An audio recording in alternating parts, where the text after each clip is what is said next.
Fala galera, tudo bem? James aqui, ó. Vamos apresentar para todo mundo. A gente está começando o nosso primeiro podcast, né? Com histórias de bares, né? Bar e outras histórias. Onde vamos abordar vários temas legais aí de bares, né? Histórias do que os nossos fãs têm curiosidade de saber. Meu nome é James, né? Já estou nessa área de atendimento já há muitos anos, há mais de 20 anos, né? Trabalhando não, que quando a gente faz o que gosta, a gente não trabalha. A gente se diverte, né? A gente se diverte.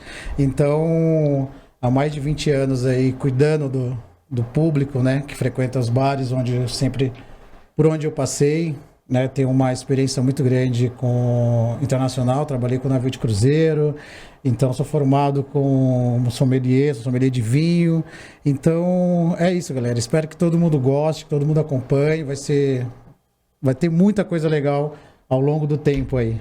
E aqui ao meu lado, minha amiga Luísa, né, que tá... Achei que você ia fazer comigo. Que nem da outra vez que a gente fez o teste, que ele falou assim, não precisa apresentações pro Alex e a Luísa. Eu digo, acabou comigo, né?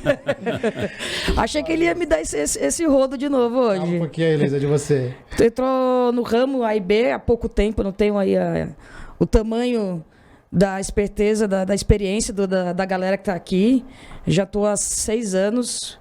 Foi uma oportunidade que eu entrei e me apaixonei, foi a fábrica que me deu, isso aí eu não posso nem... Né? A gente acaba entrando... Quem entra no bar para trabalhar nunca mais sai. É essa a verdade. A gente se apaixona. Quem se apaixona... E a gente eu encontrei o formato de trazer a experiência para o cliente de uma forma de viver. E a gente vai aprendendo isso no dia a dia, né? A gente vai contando as histórias, porque no dia a dia a gente vai aprendendo uma coisa nova. Nunca tem um dia comum dentro do bar. E eu acho que é isso que faz a gente ter a diferença. Mas, pra gente não enrolar muito, eu vou apresentar, como você gosta de puxar o saco do Alex aqui, só porque ele é seu gerente. Então, aqui o nosso grande Alex. É isso aí, pessoal. Tudo bem? Boa tarde a todos aí, tudo bem? E a gente, verdade, né? Nasce aqui o podcast Bar e Outras Histórias. Acho que é pra gente colocar na mesa aquilo tudo que a gente aprendeu nos últimos anos e o que a gente aprende também. E a gente poder passar isso para as outras pessoas, né? Que a gente seja a referência de alguém.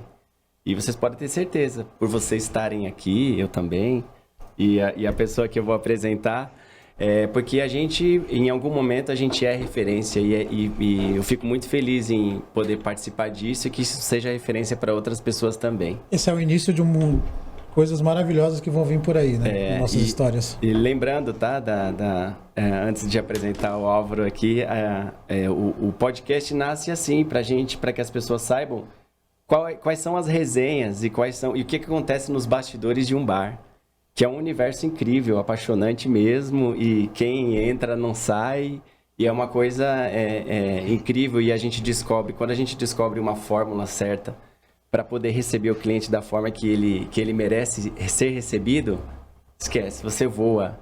Então a gente tem muitas referências e desse universo são incontáveis, né, as histórias, e a gente não poderia iniciar esse primeiro capítulo de uma maneira melhor do que trazendo ele, né? O nosso patrão. Oi, gente!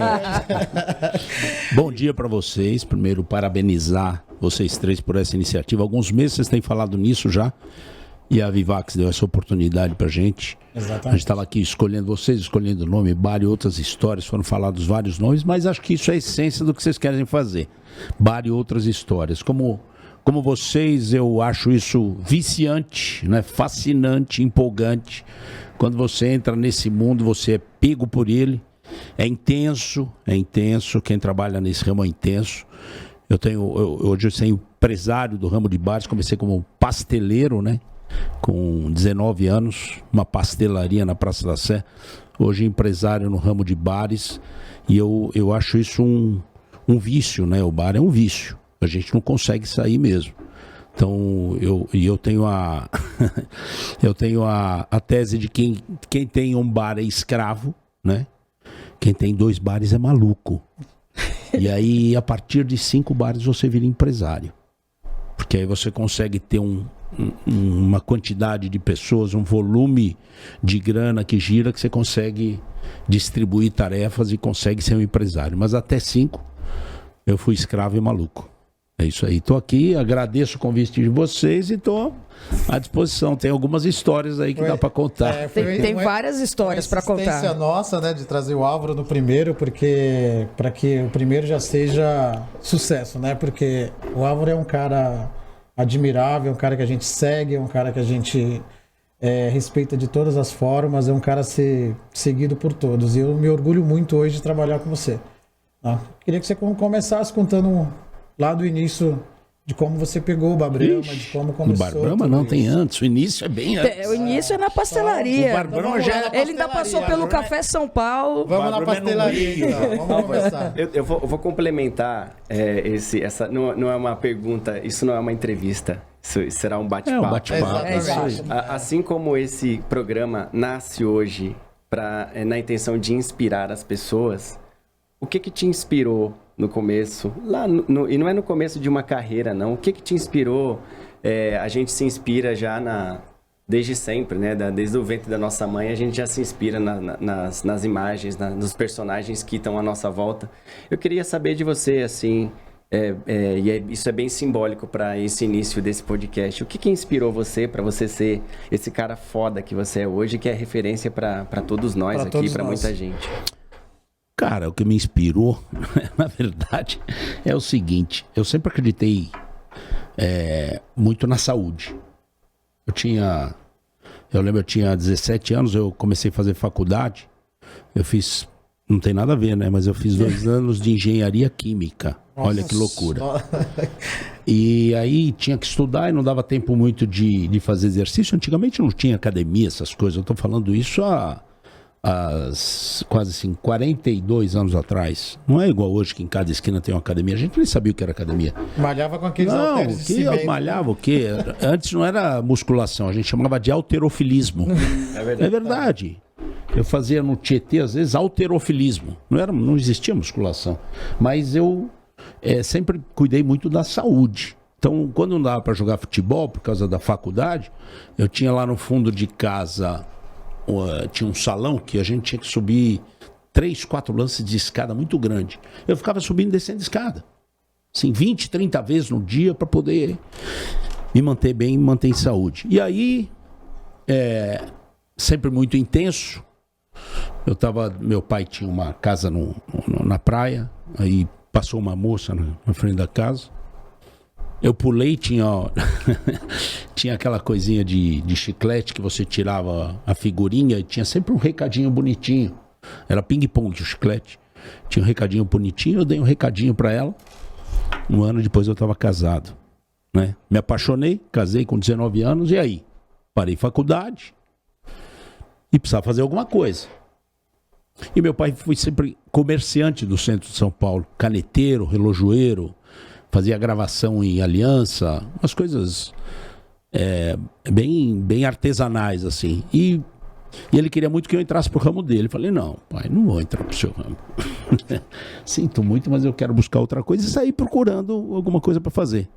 Precisava trabalhar, casado, precisava trabalhar.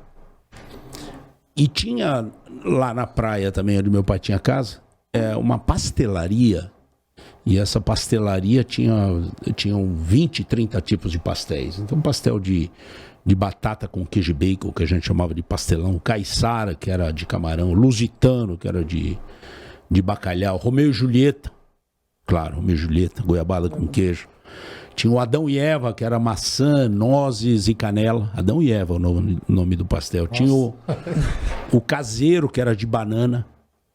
O paulista, era o de carne, só queijo, napolitano. Ih, olha, tinham 25, 30 tipos de pastéis. E eu cheguei eu falei, é isso que eu quero. Quero levar isso para São Paulo. E cheguei no cara que fazia, no pasteleiro, o baiano, a gente chama ele de baiano até hoje, o Juscelino, ficou muito meu amigo. Você conheceu o Juscelino, né, Alex? Não me lembro. Não conheceu o Juscelino? Não. Pô, tem um cara muito legal. Até hoje ele tem uns botequinhos na vida com os filhos dele aí. E trouxe o Juscelino para São Paulo. E montei uma pastelaria, peguei uma graninha emprestada, peguei um ponto ali na esquina da Senador Feijó com a Praça da Sé, que era de um amigo do meu pai. Ele tinha várias casas de loteria, lotérica, já lucrei, chamava. E ele ia fechar aquela lotérica, eu peguei o pontinho dele. E ali começou a minha história de comerciante. Mas acho que a minha inspiração foi sempre a ousadia, sabe? A vontade de vencer, a vontade de fazer mais, a vontade de novos desafios, até hoje, né? Sempre pensar que o começo é hoje não é o fim, né? O começo dos próximos tempos é hoje. E a história começou assim, de lá pra cá, pô, mais de 150 negócios próprios eu já tive. Sempre na linha do dono de bar mesmo, aquela coisa que você pega a canetinha atrás da orelha, né? Montei a pastelaria. No ano seguinte, eu tinha mais uma pastelaria. Depois de 2, 3 anos, eu tinha 3, 4 pastelarias. Montei um restaurante, chamava Coma Tudo. No centro? No centro, na Benjamin Constant. Era em frente ao Banco Itamaraty, na Benjamin Constant. Chamava-se Coma Tudo.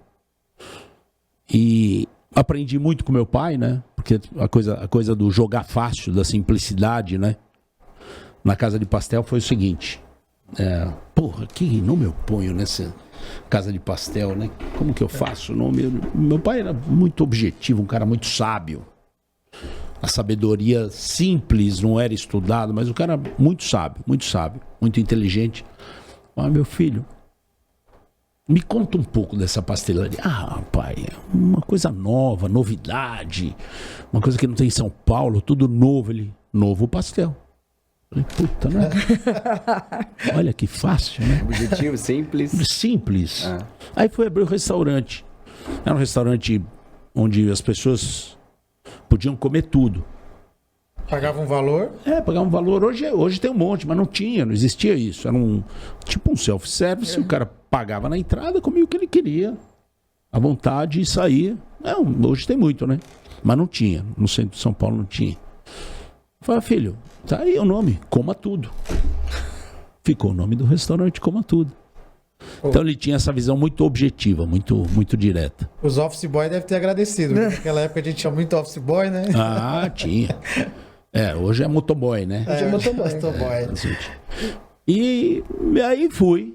Montei a casa de pastel, montei várias casas de pastel, montei casas de fábrica de pão de queijo, casa de pão de queijo, casa árabe, Alcaf Comidas Árabes. Uma casa de batata assada. Batata assada. O Cairê, quando nasceu, o Cairê é meu filho, hoje tem 39 anos, ele, na verdade, que toca mais os negócios, vocês sabem disso, vai fazer 40 anos, mas ele nasceu, eu lancei uma marca de surf chamada Cairê. Então hoje roda um filminho aí com velcro, né, a carteira de velcro chamada Cairê, era o Cairê. Eu tive uma daquela, me achava com aquela carteira. Não, a gente sabe que a coisa vira moda quando os ambulantes saem vendendo, né?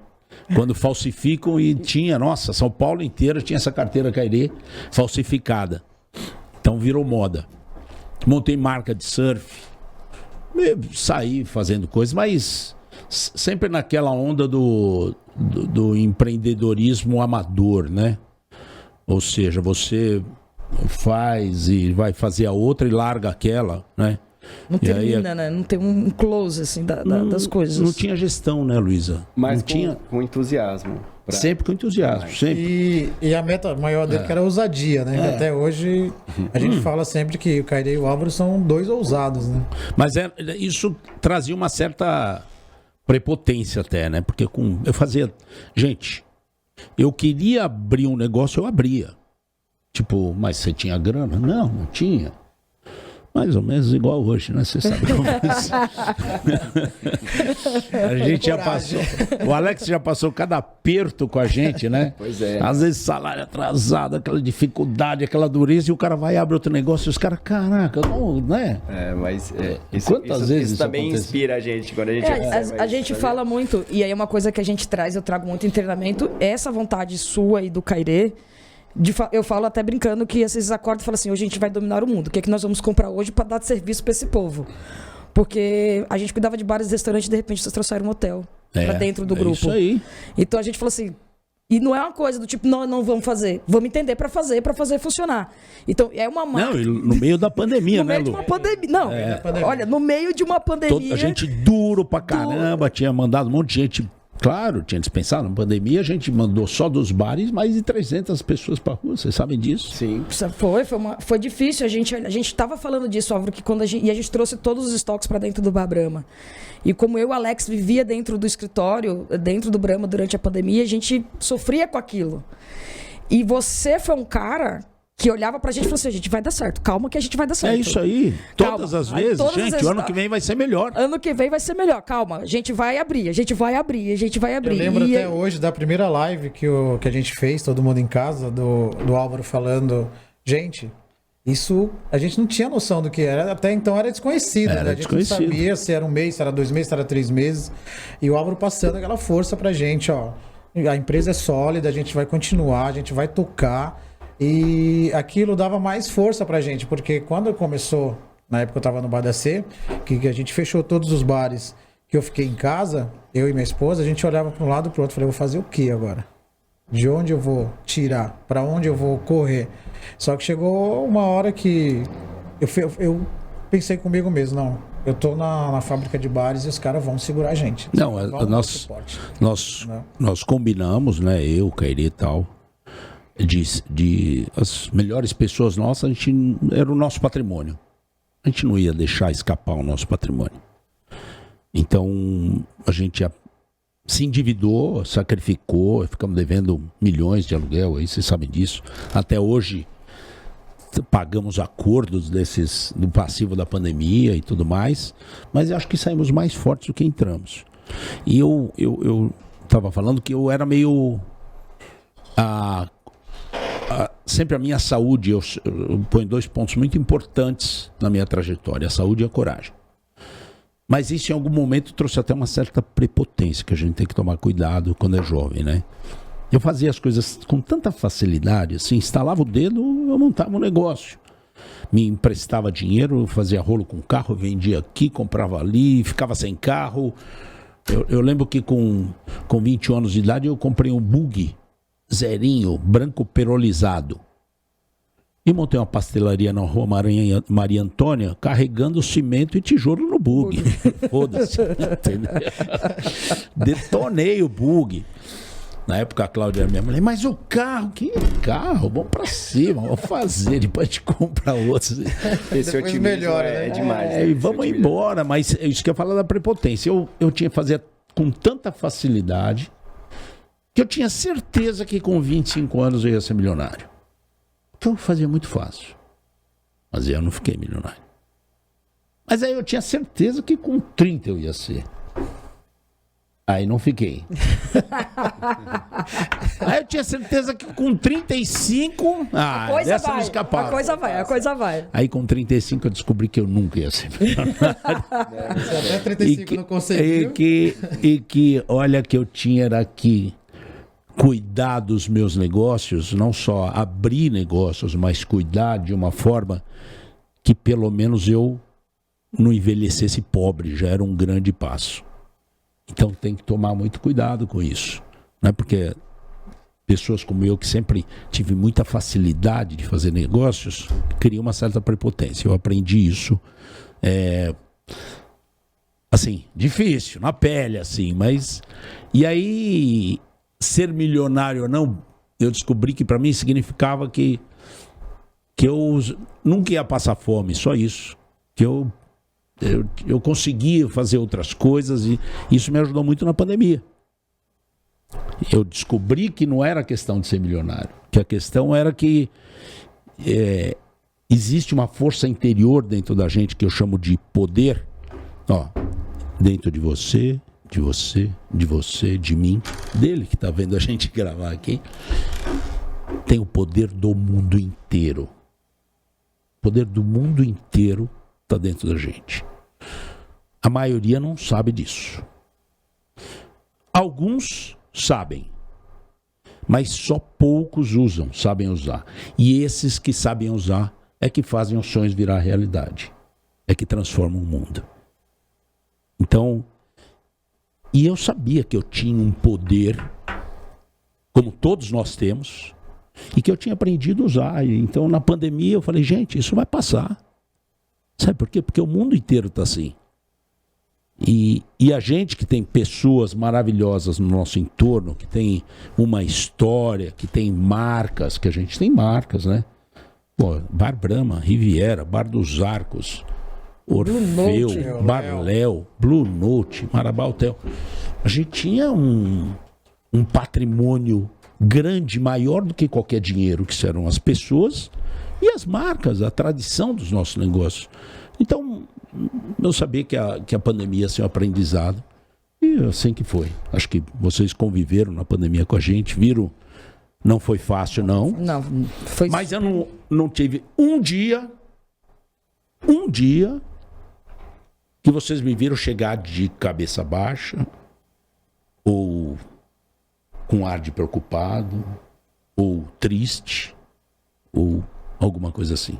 Eu posso afirmar isso, que a gente passou... A gente ficou no escritório, a gente ficava pandemia, no Bar Brahma... Eu passei no salão, né? A gente ficou no salão e eu ficava no escritório, descia... Claro que quando fecham as portas de uma reunião, as coisas não são fáceis para ninguém. Não são um paraíso. Mas eu nunca passei, a nossa diretoria, né, a época, nunca passou nos corredores com ar de tristeza. Sempre com otimismo e falou, amanhã a gente abre. Amanhã a gente abre. Até porque tinha muita coisa ali que estava acontecendo, né, que a gente precisava manter a ordem.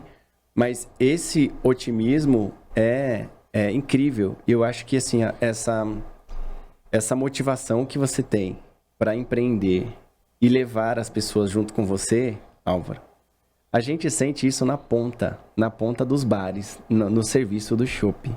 E isso é combustível pra gente todos os dias, né? E você vê a abertura, o lançamento de um podcast desse aqui, com um encontro desse, onde a gente pode perpetuar essas histórias e passar isso para outras pessoas, é a síntese disso.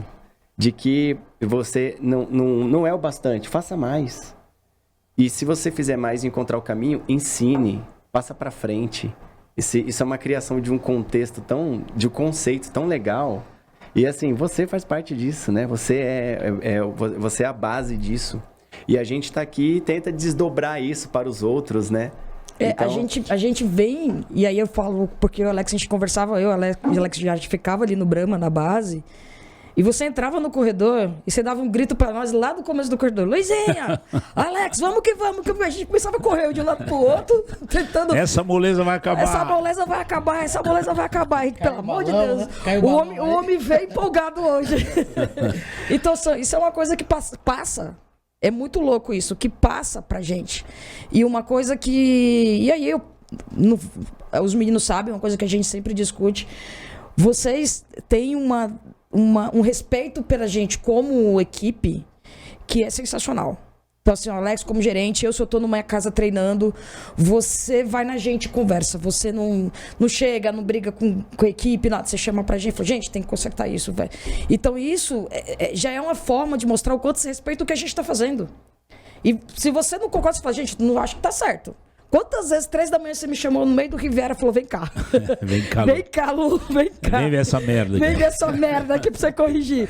Mas você sabe que vocês que são líderes também, é muito importante isso. Eu lembro, logo que eu abri o Bar Brahma, eu tinha acabado de me separar do segundo casamento fazia alguns meses. E isso me trouxe uma tristeza muito grande. Logo que eu abri o Bar Brahma. E o Bar Brahma não foi fácil, vocês sabem disso. Que eu abri o bar, inauguração, né? Dia 9 de janeiro de 2001, inauguração, tudo lindo, maravilhoso, lotado, tudo de graça, então lotado. Banda Mantiqueira, né? Aquela atração toda. Mas aí veio o dia seguinte, outro, e aí não era tão... Mil maravilhas assim, e a gente teve muita dificuldade durante bons anos, vocês sabem disso. A gente já lutava contra esse preconceito do centro de São Paulo e tudo mais. O centro de São Paulo já estava num movimento decadente, já estava tudo difícil. Mas, e tinha essa tristeza, porque eu tinha 2 filhas, aí minha segunda esposa foi para casa da mãe dela com as 2 filhas, eu fiquei muito triste. Mas eu chegava no bar, olha como é importante a consciência da liderança. Eu sabia que eu tinha que inspirar as pessoas que estavam lá, porque se já estava difícil, imagina se eu chego lá, ainda triste, ruim, né? Cabisbaixo, preocupado com dezenas e dezenas de contas que tinha para pagar. E aí vocês podem perguntar para o Cleto, para o Manolo, que já estavam comigo nessa época, o Serjão, que os caras topavam trabalhar com 3, 4 meses de salário atrasado. E falavam, vamos lá, porque a gente inspirava. Mas eu chegava no bar, eu respirava, punha um sorrisão na cara e entrava. E o Manolo era o primeiro a chegar em mim e falar, puta, será que a gente vai conseguir sair dessa? O Manolo, para quem não conhece, qualquer dia ele vai aparecer aqui também, é maître nosso, um cara que trabalha comigo há quase 40 anos. Tem histórias maravilhosas. O Serjão também há quase 40 anos. Falava, como, gente? Olha, já tá melhor, ontem já tinha mais gente, olha, amanhã tem mais reserva e vai ser legal, e e passava aquele dia todo. Isso dava uma força pros caras. Eles, porra, então vamos, pá. E aí, naquela época eu trabalhava das 8, 9 da manhã até 3 da manhã direto.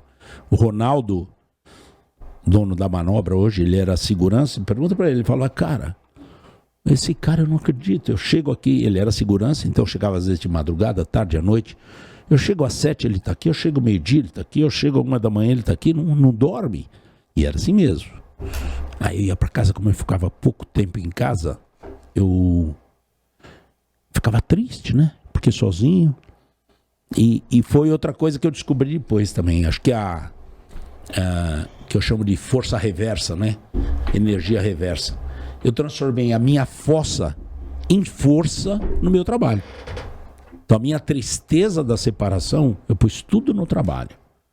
Então eu tinha que chegar e inspirar as pessoas que estavam lá. E dava aquele sorrisão. E passamos por isso tudo, né? Depois vieram fases boas, ruins. De lá pra cá também já aconteceu muita coisa.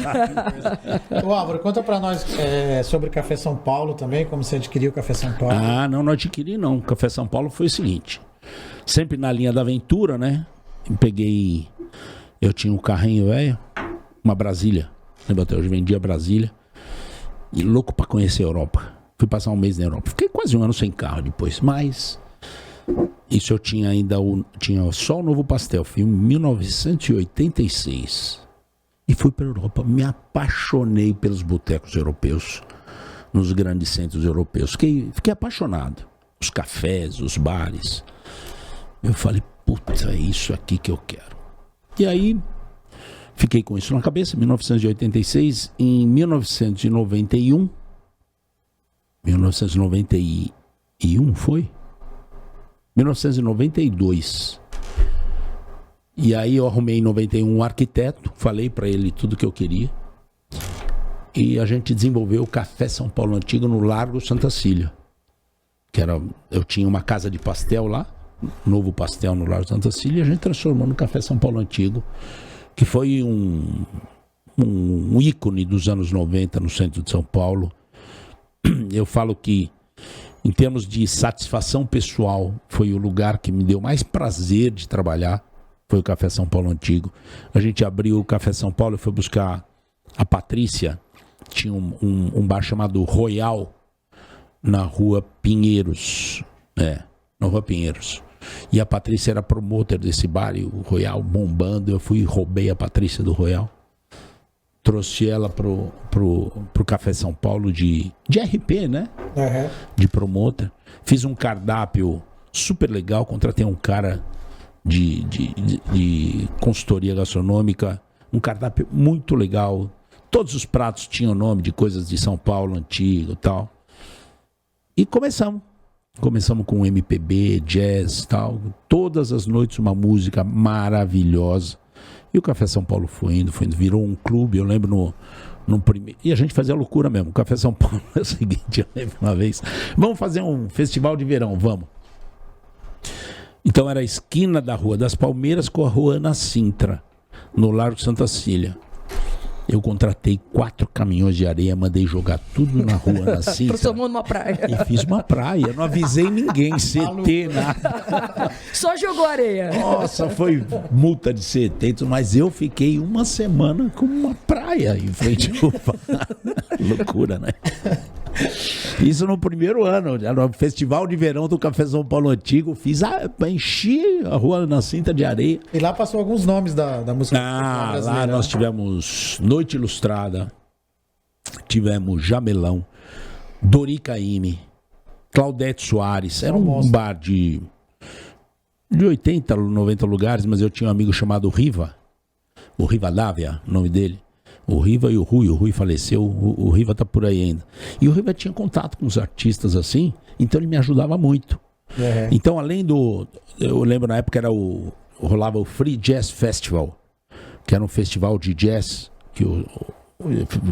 que era patrocinado pelo Cigarro Free. É isso? É isso, né? Sim. Então vinham grandes artistas e os caras que tocavam lá no Café São Paulo Antigo, Cacá Malaquias, Pedrinho Batera, Pete Uley, o Gil,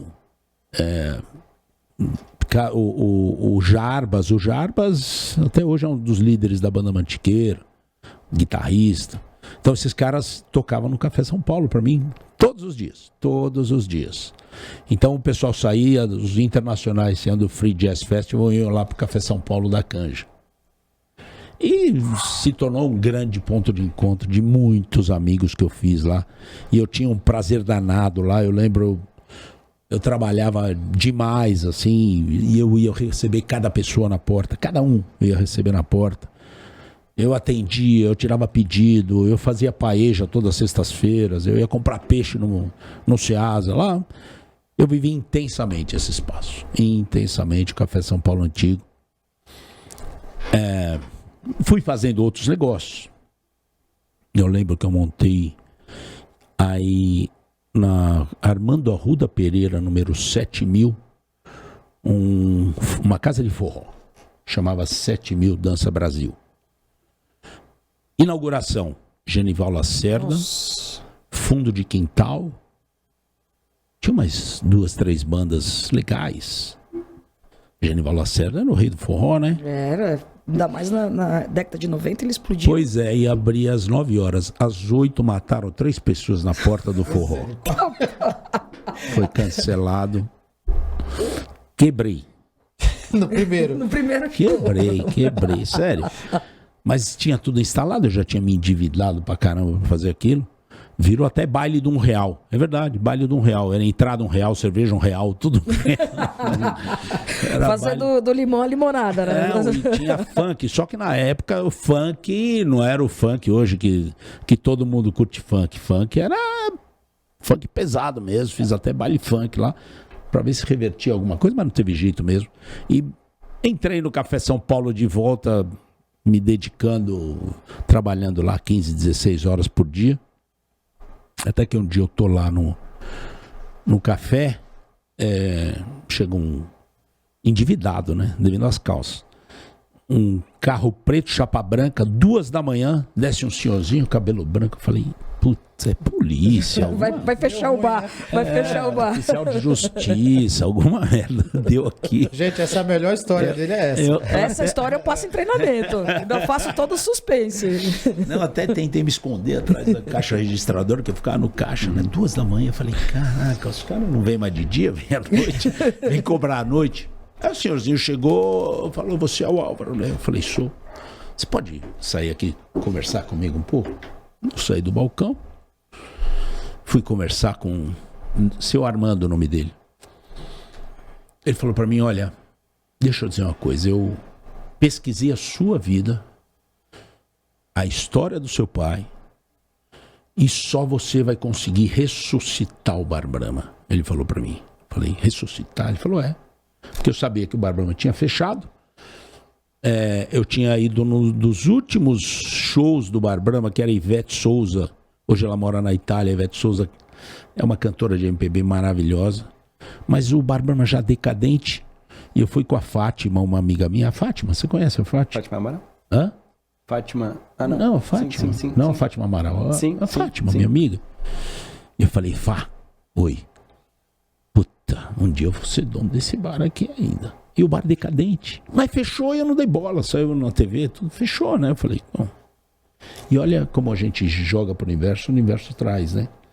Exatamente. E eu falei, mas quem é o senhor Armando? Ele falou, não, eu não sou ninguém, eu sou um cliente da inauguração do Bar Brahma de 1948. Ele foi cliente do dia da inauguração. E a cidade de São Paulo não pode ficar sem o Bar Brahma. E alguém tem que fazer alguma coisa e é você que tem que fazer. Virou as costas e foi embora. Não é que ele veio para me ajudar, para Eu vou te dar tanto para você abrir, né? Não. Só veio pôr a pulga atrás da minha orelha. Só veio atiçar. Conselheiro do universo. É verdade. Só veio atiçar, só veio Não, jogar tanto ali, ó. é que ninguém acreditava. Achava que era história minha, que eu tinha sonhado. 5 anos depois ele apareceu de novo e eu chamei o Cairê. O Cairê estava na escola. Vem cá, Cairê, ó. Esse é o senhor Armando. Conta para ele a história, senhor Armando. E eu já tinha aberto o Bar Brahma tudo. Mas ele falou na noite, no dia seguinte eu chamei o Cairê e falei, Cairê, eu vou abrir o Bar Brahma. Aconteceu isso ali. O Cairê só respondeu assim, cara, mas você não tem um puto. Tinha acabado de quebrar. Eu falei, mas vou abrir o Bar Brahma. E começou a saga do Bar Brahma. Eu fui atrás, o bar tinha fechado, era o prédio até hoje da Savoy, que tem vários prédios, estava para ser alugado para uma igreja. Eu chamei um arquiteto, um amigo meu, no risco. Vem cá, vamos fazer um projeto. Ele veio, fez um projeto. Aí levei o projeto na Savoy. Falei com o Dr. Hugo Salomone. Eu falei, Dr. Hugo, é um dos sócios da Savoy. É o seguinte, doutor Hugo, o senhor tem 2 opções. Ou o senhor aluga o seu prédio para quem o senhor quiser, uma igreja, sei lá, ou aluga para mim. Talvez eles tenham dinheiro e eu não tenho. E eu pesquisei, eu descobri que a Savoy tinha vários prédios no entorno lá. Falei, então o senhor aluga para mim e a gente tenta virar a roda dessa história da decadência do centro com esse projeto. E eu acredito nisso, ou o senhor aluga para uma igreja e o centro aí, porque nada contra a igreja, mas aí não é lugar para a igreja, né? E tinha uma história, porque interromper essa história. Já estava trazendo, né? Já foi uma história que começou a ser escrita. Já estava respirando por aparelho, né? Mas a Savoy apostou em mim.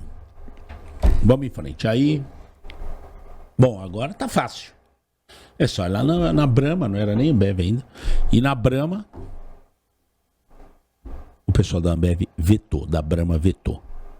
Porque o Bar Brahma tinha tido, para eles tinha sido um trauma, porque a Kaiser, no último ano, virou Bar Kaiser. Foi aí que encerrou.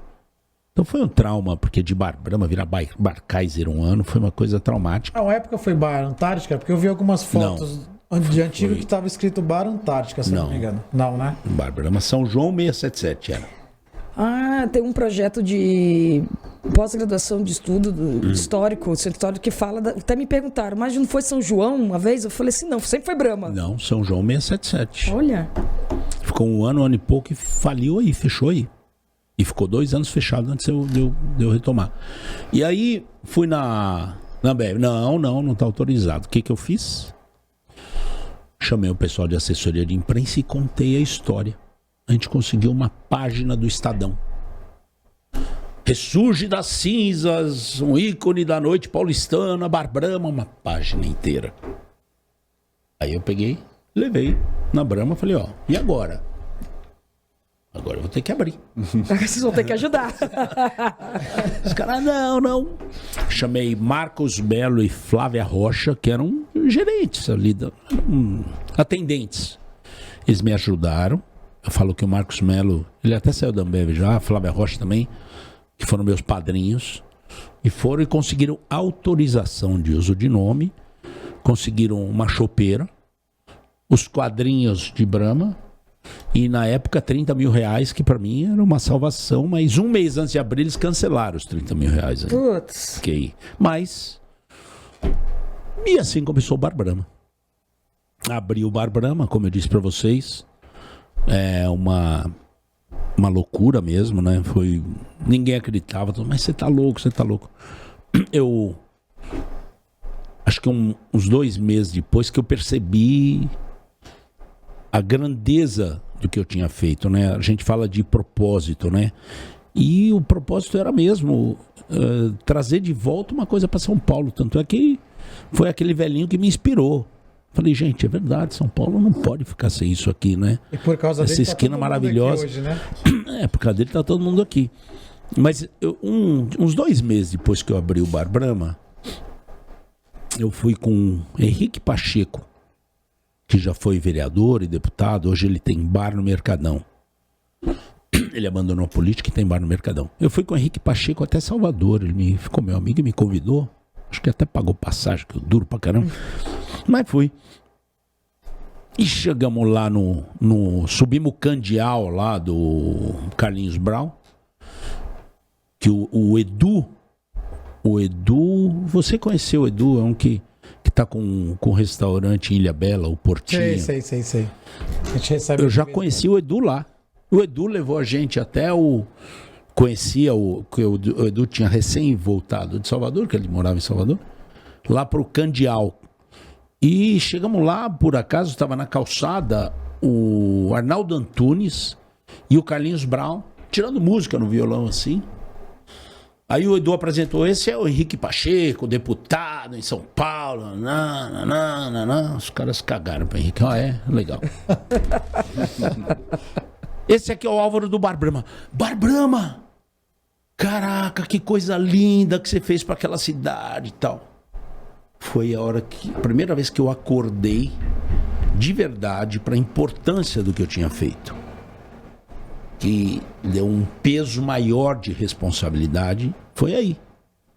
Quando esses caras, Arnaldo Antunes, Carlinhos Brown, abriu os braços, fala, porra, olha que coisa importante, né? Você se deu conta. Eu me dei conta. Mas você vê, o seu entusiasmo e o seu otimismo já sabiam disso, né? Não, tudo bem, mas é uma repercussão tão rápida assim, sabe? A notícia voou, né? Tipo, e a responsabilidade aumentou mesmo. Hoje a gente tem aquele espaço, acho que a gente é um ator importante ali em novamente um momento difícil que o centro de São Paulo vive. Mesmo. Muito difícil, de guerra campal quase ali. Mas eu já sinto no último mês uma boa melhora. Deu uma redução bem... O prefeito Ricardo Nunes fazendo um bom trabalho, o governador Tarcísio em parceria fazendo um bom trabalho. E a gente quer saber da cidade, né? A gente não quer saber de que partido que político. A gente quer que faça um bom trabalho e traga resultado para o cidadão, né? Você vê a importância do Bar Brahma, do nosso bar, né? Que a gente fala que o bar é nosso. O Álvaro às vezes pergunta, a gente fala e eu falo, o bar é meu. É isso aí. Porque quando saiu aquela fake news que pós-pandemia que o Brahma tinha fechado, você vê a repercussão que deu, né? Aguinaldo Silva, um monte de gente postando. Isso mesmo. Saber o porquê que o bar tinha fechado, tudo, então... E não tinha, né? E não tinha. Mas foi bom. A gente usou isso, né? A notícia de morte deu vida pro Bar Brahma naquele exatamente. momento. Né? Deu um empurrão, né? Mas, Álvaro, uma coisa que... E é uma coisa que me impactou bastante, e é uma coisa que eu sempre quis perguntar, vou aproveitar o momento, que agora a gente está aqui aberto. Primeira vez que eu fui trabalhar no Camarote Brahma, e a gente estava lá e não tinha chegado os nossos convidados, né? E você entrou, e eu nunca esqueço isso, você entrou chapeleiro maluco no palco para chamar toda a equipe que estava dentro do camarote. Toda a equipe. E eu olhei assim, eu falei, esse homem é maluco, nem começou agora, ele já tá no palco. São 7 horas da noite, a galera tá aqui, e ele pegou, chamou a equipe toda e agradeceu quem ele viu passando, quem ele lembrou do nome e tal. E eu acho isso, o que te faz assim, porque você se vestiu, você se prepara pro carnaval. Quem te conhece sabe que o carnaval não é uma coisa que você faz, porque eu tenho um bar funcionando e eu vou trabalhar e tenho um camarote. Você veste o carnaval. O que te faz vestir o carnaval, te faz sentir o carnaval? Você sobe no trio, você pula, você é o tipo do cara que você vivencia todas as emoções junto com os convidados. E aí faz a galera, a gente, sentir as emoções também. A gente começa a pulsar junto com você, porque você tá vestido. Eu nunca vi você passar um carnaval, tipo, a paisana. Você sempre tá nisso. E eu falo, cara, o que passa na cabeça desse homem que ele veste isso? Ele não simplesmente apresenta um camarote, ele não simplesmente apresenta um bar. Ele faz canta. todo Você mundo apresenta pular a junto alegria atrás do dele. que é. Ele E é muito canta. louco isso. Como é que Mas você... quando- E aí eu queria um pouquinho entender como é que vem isso, de você falar assim, não, hoje eu vou sair de casa pra brilhar, porque você não sobe só no trio. Você sobe no trio, você canta com o pessoal, você pula, você agita, você faz a galera agitar. E você não é obrigado a fazer isso, mas a gente vê que você quer estar ali. Você você gosta de estar ali, você chega cedo. Você não chega só pro show que vai ter e tal, você chega cedo, você fala com toda a equipe. E isso foi uma coisa que me impactou, porque eu estava recém-chegada na empresa. E eu falei assim, nossa, que é esse homem? Antes de contar pra você, que eu vou contar já a história do carnaval, como foi que aconteceu também, eu aprendi uma teoria da matemática das atitudes, né? Você já ouviu falar disso? Eu já contei pra vocês, né? Você já contou naquela entrevista que a gente fez Assim, com a porque não adianta só você ser líder e inspirar, né? Não adianta inspirar, você tem que atuar, né? Você tem que ter atitude que mude o rumo da história. Você não pode simplesmente esperar a história acontecer, você tem que fazer ela acontecer da forma que você acredita que ela tem que acontecer. Vou dar um exemplo no último bloco lá do carnaval na frente do Bar Brahma. Gente, eu estava lá, todos os convidados, e por algum motivo de erro de logística, o trio não ia poder mais sair e circular na rua. Não sei se vocês lembram. Sim. Que era com molejo. Com o grupo molejo. Teve que ficar parado lá. E eu tô lá dentro. Então, aquela musiquinha de dia. Eu falei, essa porra tá muito chata, gente. Sério, o pessoal veio pra curtir carnaval. Eu falei, eu vou mexer com isso aqui. Subi no trio. Começou a cantar. Comecei a puxar a galera pra cantar, dançar, transformamos aquilo. Minha esposa perguntou, o Álvaro é cantor? Não sou, mas, gente, cabia a mim fazer alguma coisa. Eu tinha que fazer alguma coisa pra mudar aquele momento, porque as pessoas foram ali pra se divertir, pra se entreter. Com uma grande festa de carnaval, porque era um esquenta de carnaval. Não tava ali pra ouvir um trio elétrico tocando DJ só. Então, até a entrada do trio molejo, eu falei, eu tenho que mudar isso aqui, eu tenho que esquentar esse bagaço aqui. Subi no palco, fiquei 1h30 lá, até eles... E transformamos aquilo, virou uma festa de carnaval. Porque você tem que agir, atuar. Essa é a matemática das atitudes que eu falo, né? Se você for uma pessoa com atitude, você pode ser com pouca, média ou muita. E para mim, um projeto de vida são sempre pelo menos 10 anos. Um projeto de vida mesmo. Porque se você ficar mudando de projeto de vida, em 10 anos você mudou 10 vezes, você mudou um por ano. Se você tivesse no primeiro, era capaz de você ter dado certo. E naquelas mudanças não chegou a lugar nenhum. Não chegou a lugar nenhum. Você fica pulando de galho em galho, né? Então, para mim são 10 anos. Aquilo que você acredita mesmo. Agora imagine em 10 anos, se você tiver uma atitude por ano em prol do seu projeto. Você teve quantas? 10. 10.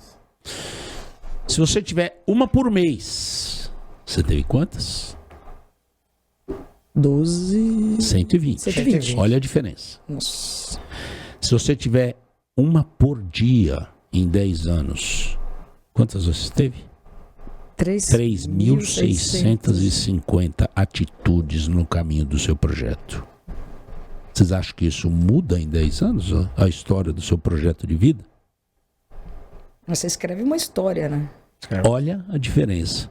Não é você ter o projeto e atuar de vez em quando, né? Tem que atuar todos os dias. Todos os dias, muito. Agora imagina se você tiver 10 por dia. 36.500 atitudes contra 12 se você tiver uma por ano. Você concorda que você faz acontecer qualquer projeto seu em 10 anos? Se você for uma pessoa de atitude, de ir e saber que você muda, você transforma a história. E você tem tempo de fazer a diferença, né? Tipo, Você faz a diferença. no seu projeto de vida. Foi aquilo que a gente conversou quando eu desisti de voltar para o navio, que eu falei para você, Álvaro, eu quero minha história dentro da fábrica. É isso aí, só que você constrói ela e você tá aqui, você foi atrás do podcast, encheu o saco de todo mundo, é verdade, encheu o saco no bom sentido. Eu quero fazer, estava em outro lugar indo fazer, eu falei com o Luciano aqui da Vivax, vieram fazer aqui, mas todo dia falando, é isso aí. Tem que ter atitude, você tem que buscar o seu projeto. E acreditar, né? E acreditar. Você vê, menos de 2 anos de quando a gente conversou, eu falei, Álvaro, eu vou ficar e vou dar seguimento na minha história dentro do Brahma, dentro da fábrica de bares. Eu consegui o que eu queria, que talvez não teria conseguido se eu tivesse seguido pelo outro caminho, que é a compra da minha casa. Eu consegui comprar minha casa e a casa da minha família, da minha mãe.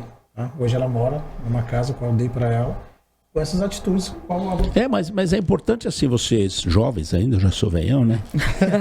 61 já, nas costas, já tive grandes projetos, já lutei por eles, trabalho por eles até hoje. Tô com novos projetos aí bem legais que vocês podem se surpreender. Diferente de tudo que eu fiz até hoje, mas vão ser bem legais. Porque eu acho sempre que a gente tem que estar renovando. Como eu vou viver, eu não vou ficar velho, eu vou ficar menos jovem a cada ano, né? Eu vou ficando menos jovem até os 100, que eu vou estar bem menos jovem. Bem menos jovem. Então eu vou sempre pondo projetos, né? Eu falo até que no casamento. Eu falei pro Cari outro dia, Cari, até no casamento, põe um projeto sempre em parceria com a sua esposa. Não, nós temos que reformar o quarto agora. Vai. Tem um projeto sempre em parceria. Que isso une, né? O casal. Reformou o quarto, bom, agora vamos trocar de apartamento ano que vem? Vai, troca de apartamento. Não, agora vamos fazer uma viagem. Você tem que ter sempre olhando para o horizonte. Não pode só deixar as coisas acontecerem, tem que fazer acontecer. Isso renova as energias. Renova o casamento, renova a relação totalmente. Você sempre está olhando junto e debatendo um projeto que vai acontecer. A hora que está pronto, busca outro já, não fica parado não. Então, a gente tem que estar sempre buscando novos projetos. Só que, vocês jovens, como eu estava falando, olha daqui 10 anos e fala, o que eu quero para minha vida daqui 10 anos? Eu quero isso aqui, daqui 10 anos. E aí, todos os dias, quando for dormir, pensa se você mexeu as peças necessárias aquele dia. Se você não mexeu, o dia seguinte você tem que mexer o dobro. Você tem que compensar aquele dia, senão você perdeu. Vai ser 1 ano e 1 dia, 10 anos e 1 dia. Já jogou para frente. Não deixe de mexer as peças certas para o seu projeto todos os dias. Todos os dias. Então, tem que sonhar, tem que falar. Agora eu vou te falar do carnaval. Você quer saber como foi? Eu quero. O carnaval foi divertido. Nossa, quando eu vi você no palco, eu falei assim, quem é esse homem lá de Chapeleira? Ele falou assim, olha mais perto. É o Álvaro. Eu falei, não, você tá brincando. Ele falou nome por nome. Eu passei, ele falou obrigado pro James, obrigado pro Bruno, obrigado todo mundo lá no meio, falando de um por um, cara. Achei também fantástico. O público gosta disso, sabe? Que às vezes eu tô no meio do carnaval, vocês já viram, né? Eu entro no meio, canto, às vezes tem 5.000 pessoas, eu vou com a queca e danço, canto. E quando você conversa com uma pessoa lá embaixo, você olha e reconhece e fala o nome, todo o público sente que está conversando com você. Mesmo que não seja ele aquela pessoa. Então, eles veem você conversando com o público. Pô, ele está conversando com a gente. Tem uma conexão ali. Né? Total. Você puxa a atenção dessas 5.000 pessoas quando você está conversando com alguém lá embaixo. Então vocês viram eu falando o nome, vocês se sentiram conversados. Exatamente. A gente se sente importante, né? E no outro dia tá todo mundo escutando. Pô, o Álvaro falou teu nome. Isso é legal. É legal. É importante isso. É importante. Esse reconhecimento. Mas o carnaval foi assim, eu abri o Bar Brahma. Como eu disse, inauguração, lotado, banda mantiqueira, e o dia seguinte, não entrava ninguém naquela porra. Entrava, meia dúzia, 20, 15. Aí, eu abri dia 9 de janeiro, lá pelo dia 20 de janeiro,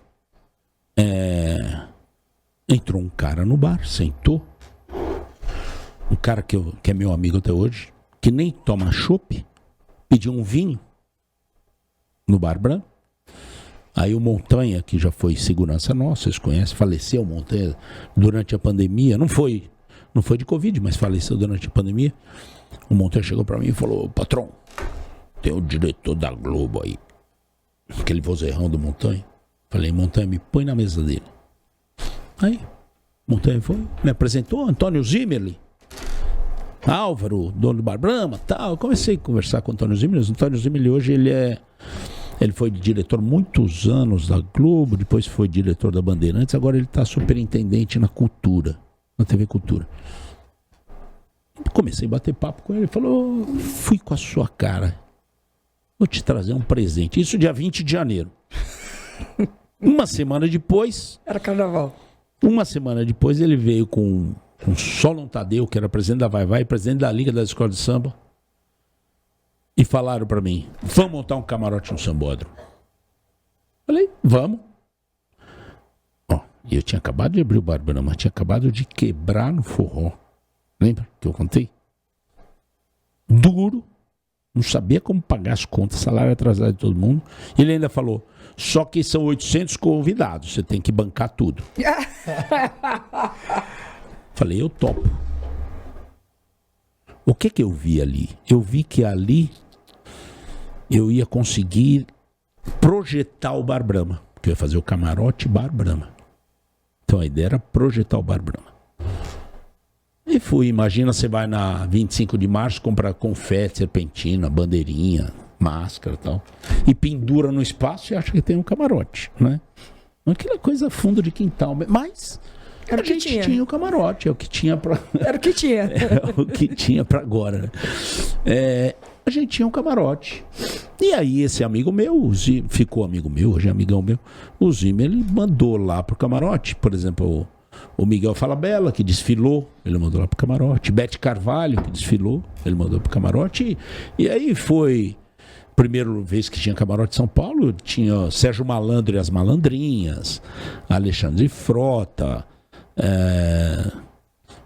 toda essa galera de São Paulo aí que do meio que frequenta carnaval e tal, eles foram para lá, apareceram. Então foi a primeira vez que São Paulo teve um espaço para artistas no carnaval. Foi muito legal. A gente ficou mais duro ainda, devendo, né? E o legal foi que no ano seguinte, porque naquele ano a Brahma patrocinava o carnaval. No ano seguinte a Kaiser veio patrocinar o carnaval. Esse mesmo Antônio Zimmer, ele veio para mim e falou: agora você não vai poder fazer mais. Eu falei: agora eu não saio mais não. Agora eu quero fazer.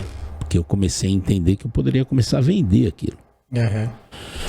E aí é uma história longa, porque nesse ano... É longa a história, hein? Bom, foi assim que começou o carnaval. Senão nós vamos ficar aqui até amanhã. E hoje cada história dessa é um livro que tem pra escrever. É um episódio. É uma temporada. É uma temporada de uma série. E hoje o CBB, que a gente fala, né, que é o Camarote Bar Brahma, é um dos espaços mais desejados do mundo durante o carnaval. Ah, James, hoje a gente recebe 8.000 pessoas por dia. A gente tem o pavilhão principal do Expo Center Norte como receptivo. A gente recebe essas pessoas no Expo Center Norte. O pessoal vai lá, deixa o carro, chega de Uber, de táxi, sei lá. Nós já temos um super jantar. Tem o Beauty Center, né? O pessoal a mulherada se maquia, se troca. Tem uma banda tocando. Já tem uma puta banda de samba tocando. Um buffet maravilhoso, né? Já viram um grande evento, já é uma grande festa. Tem gente até que fala: pô, eu não vou nem pro carnaval agora. Mas a gente tem os nossos transfers. Tem, esse ano acho que foram 60, 70 ônibus que levam o pessoal direto pro camarote. Chega no camarote. Esse ano a gente teve show da Ivete Sangalo, Zeca Pagodinho, Péricles, Diogo Nogueira, Péricles. Esse ano foi fantástico. Tivemos vários shows dentro do camarote. Tem comida à vontade, paredões e paredões de bebidas, de chopp, uísque, gin, vodka. E tudo isso com a hospitalidade e o bom serviço. Sim, nós temos que ter o padrão Bar Brahma lá. Sempre. O padrão Bar Brahma. Isso a gente se orgulha de falar que o serviço dentro do CBB hoje é o mesmo que a gente É presta espetacular. dentro Não, as pessoas ficam Barbrama. impressionadas em gente do mundo inteiro. E as pessoas realmente falam uma festa como essa, e fora o próprio desfile do Carnaval de São Paulo, que está cada vez mais bonito, cada vez mais rico, né? Vamos dizer assim, as escolas de samba estão se profissionalizando, o Carnaval está lindo. Então hoje, e sabe que foi uma, não é sinergia, uma simbiose Barbrama e Camarote Barbrama, que eu não sei qual divulgou mais qual. Exatamente. Eles cresceram juntos e o Barbrama hoje recebe 20 mil pessoas por mês também. Nós temos Mesmo vários com shows. todo o problema que a gente tem no centro, a gente... Mas que eu acredito Tem mais muito de agora 20 que mil nós estamos pessoas aí por numa mês. tendência ao contrário do centro, de melhora sem volta, né? Porque realmente hoje o centro está bem melhor, bem mais. De um mês e meio para cá, a polícia está ocupando o centro mesmo, a PM está ocupando o centro mesmo. E eu digo, se tem em São Paulo uma instituição que a gente confia, é a PM, né? Exatamente. A PM de São Paulo é super confiável. Então, vamos melhorar. É isso, galera. Vamos partir para nossas considerações finais, né? Agradecer o Álvaro por ter vindo conosco aí. Tem muitas histórias ainda. Uma Eu não próxima fiz vez. metade das perguntas que eu queria. Não. Vai ter que vir outra vez. Tem muita coisa boa aí. Ao longo da apresentação aí, a gente vai divulgar um QR Code aí para quem quiser vir ao Brahma. Vai ter uma surpresa nesse QR Code, né? Que logo vai pro ar aí. E é isso. Suas considerações finais aí. Bom, agradeço a oportunidade aqui, a visita do nosso ilustre patrão, Álvaro, aqui no nosso primeiro episódio, que serão muitos. E é isso, Álvaro. Confesso que ficamos todos nervosos no começo. Não, mas você contando a sua história só reforça tudo aquilo, né? Que a gente que a gente falou aqui e o que a gente vai falar nessas histórias e o que vai se desdobrar disso, que é a importância de você ter entusiasmo e inspirar as pessoas. E eu tenho certeza que cada atitude dessa na ponta, a gente estava falando do camarote, do Barbrama, a experiência do cliente como o centro do negócio. É isso. É a síntese da inspiração do Álvaro no Café São Paulo, sabe? É a magia, né? Lá era mágico. É magia. E é isso que a gente... E aí, complementando o que o Alex está falando, quando eu falo para você que eu falo em treinamento a história, como o cara parou 3 da manhã e eu sempre conto essa história, para as pessoas entenderem de onde vem o Brahma. Não foi só vamos abrir. É tipo, tem a magia e que a gente quer passar magia para todas as nossas casas. Que é essa a nossa intenção. Que é a magia da experiência, da hospitalidade. Do bom serviço. Do bom serviço. Isso desde o contexto de como surgiu o Bar Brahma nas nossas vidas. Então, a magia, ela vem desde aí. Desde o cara parar 3 da manhã, olhar para você e falar, é você que vai abrir. E você, maluco, fala assim, vou abrir. É isso aí. E que isso tudo seja referência, não para nós, como nós do nosso bar, né? Do Bar Brahma, ou para o nosso conjunto de bares, que isso seja uma referência para o nosso ramo, que isso fortaleça e que isso aproxime o nosso ramo, né? De alimentos e bebidas e dos prestadores em geral, do cliente. Que eu acho que a importância disso é você fazer um negócio com fino trato e olhar nos olhos, não tem preço. Porque as pessoas hoje, que nem você sempre fala, né? As pessoas não saem só para comer e beber, né? Comida boa e bebida boa. Pô, James, comida e bebida você pede no iFood, Intensificou com a pandemia, então era mais simples, né? Eu sair. Agora, para o cara tomar a decisão de sair da casa dele e entre centenas e milhares de lugares que São Paulo tem, né? Como opção, ele escolher o nosso lugar, o seu lugar, é muito trabalho feito. E a hora que ele chega lá, você tem que laçar ele. Você tem que... Eu acho que o segredo do marketing é entrar no coração das pessoas, né? Então vocês fazem parte disso. Eu fico super feliz porque, 61 anos, 42 de profissão.